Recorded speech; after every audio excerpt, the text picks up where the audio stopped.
নমস্কার বন্ধুরা, মুসুরির ডাল চ্যানেলে আপনাদের সবাইকে স্বাগত। আজ আমি আপনাদের সাথে আমুদি মাছের ঝাল বানিয়ে দেখাবো। আমি এখানে কিছুটা আমুদি মাছ নিয়েছি। আমুদি মাছের মাথাগুলোকে ফেলে দিয়ে আমি ভালো করে এটাকে কেটে ধুয়ে নিয়ে নুন আর হলুদ মাখিয়ে রেখেছি। আমুদি মাছগুলো আমার খুব একটা বড় বড় না, একটু ছোট ছোট সাইজের। আর এখানে আমি দুটো পেঁয়াজ নিয়েছি, পেঁয়াজটাকে একদম চপ করে কেটে নিয়েছি। আর 4-5 কোয়া মতন রসুন নিয়েছি, রসুনগুলোকেও একদম কুচি কুচি করে কেটে নিয়েছি। একটা টমেটো নিয়েছি, টমেটোটাকেও একদম ঝিরি করে কুচি করে কেটে নিয়েছি। এবার আমি এই রেসিপিটা আপনাদেরকে বানিয়ে দেখাই।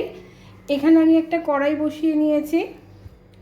কড়াইটার মধ্যে আমি কিছুটা তেল দেব। আমি এখানে বেশ কিছুটা রাইস ব্র্যান অয়েল দিচ্ছি, যেহেতু আমি রাইস ব্র্যান অয়েল ব্যবহার করি। আপনাদের যদি মনে হয় আপনারা এটা সরিষার তেল দিয়েও বানাতে পারেন। তেলটা একটু ভালো করে গরম করে নেব। তেলটা গরম হয়ে গেছে। আমি এই তেলটার মধ্যে একদম অল্প একটু নুন দিয়ে দিচ্ছি। নুন দেওয়ার এটাই কারণ নুন দিয়ে আমি তেলটাকে একটু ভালো করে গরম করে নেব, তাহলে মাছগুলো আমি যদি এর মধ্যে দিই মাছগুলো আমার লেগে যাবে না, খুব সহজে মাছগুলো আমার উঠে যাবে। তাই আমি এই তেলটার মধ্যে একটু নুন দিয়ে দিলাম। তেলটা গরম হয়ে গেছে। এবার আমি এর মধ্যে মাছগুলো সব ভেজে নেব। আমি এখানে কিছুটা মাছ দিলাম। মাছটাকে আমি হালকা লাল করে ভেজে নেব। মাছটা আমার একটা সাইড ভাজা হয়ে গেছে। এবার আমি এটাকে আস্তে করে উল্টিয়ে দেবো। দেখুন আমার একটা মাছ এখনো অবধি কড়াইতে লেগে যায়নি। এবার আমি হালকা করে এগুলো উল্টিয়ে দেবো।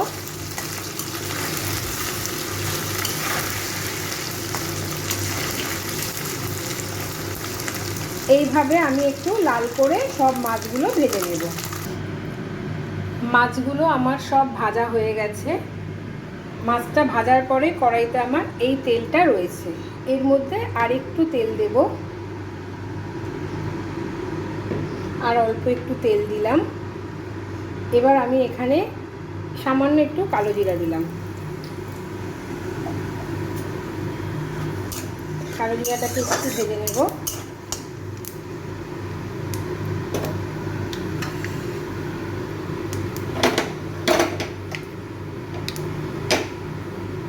এবার আমি এর মধ্যে পেঁয়াজ, টমেটো আর এই রসুনটা দিয়ে দিলাম।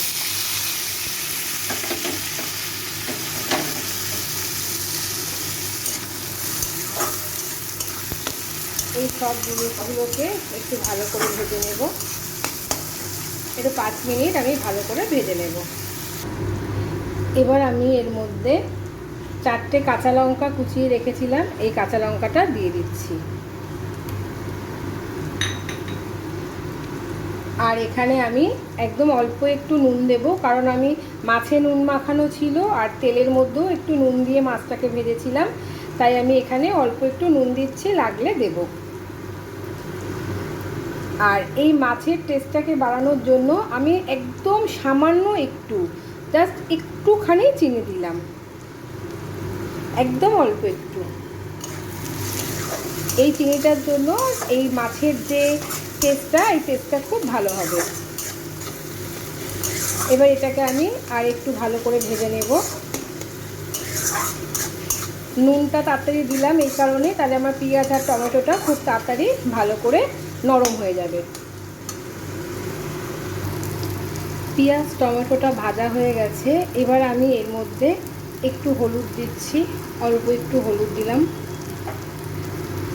একটু ঝাল লাল লঙ্কার গুঁড়ো দিচ্ছি, একদম অল্প। আর কালারের জন্য আমি সামান্য একটু কাশ্মীরি লাল লঙ্কার গুঁড়ো দিলাম। এই মশলাটার মধ্যে অল্প একটু জল দিচ্ছি। আমি এই মশলাটাকে একটু কষিয়ে নেব।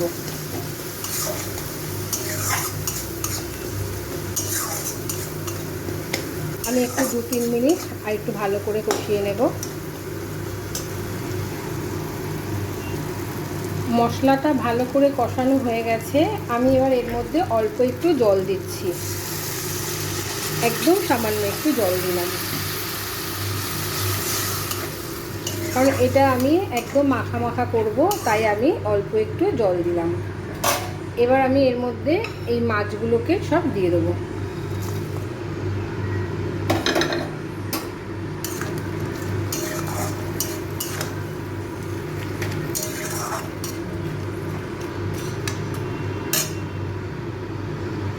আর একটু জল দেব।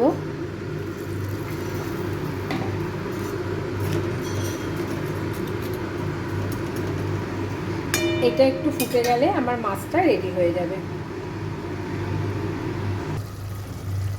আমার এই আমুদি মাছের ঝাল রেসিপিটা একদম রেডি হয়ে গেছে। এটা খুব তাড়াতাড়ি আমি এটা আপনাদের সহজ পদ্ধতিতে দেখালাম। এইভাবে আপনারা আমুদি মাছের ঝাল একবার বানিয়ে দেখবেন, এটা খেতে খুবই সুন্দর হয়। আর আপনারা প্লিজ আমার চ্যানেলটাকে একটু সাবস্ক্রাইব করবেন, লাইক দেবেন আর সবার সাথে একটু শেয়ার করবেন। চলুন আমার এই আমুদি মাছের ঝালটা আমি একটু আপনাদেরকে পরিবেশন করে দেখাই। আপনারা এর ওপর দিয়ে একটু ধনেপাতা কুচিয়েও দিতে পারেন। আমার কাছে আজকে ধনেপাতাটা নেই বলে তাই আমি আজকে এখান দিয়ে দিতে পারলাম না। আমি এটা আপনাদেরকে একটু পরিবেশন করে দেখাই। আমার এই আমুদি মাছের ঝাল রেসিপিটা একদম রেডি হয়ে গেছে। দেখুন এটা কত সুন্দর লাগছে দেখতে, তাহলে খেতেও কতটা সুন্দর হবে। তাই আপনারা এটা বাড়িতে অবশ্যই বানাবেন, আর আপনাদের কেমন লাগলো আমাকে একটু কমেন্ট বক্সে লিখে জানাবেন। আজকের ভিডিওটা এখানেই শেষ করলাম, আবার আসবো আরেকটা ভিডিও নিয়ে। আপনারা সবাই ভালো থাকবেন, সুস্থ থাকবেন।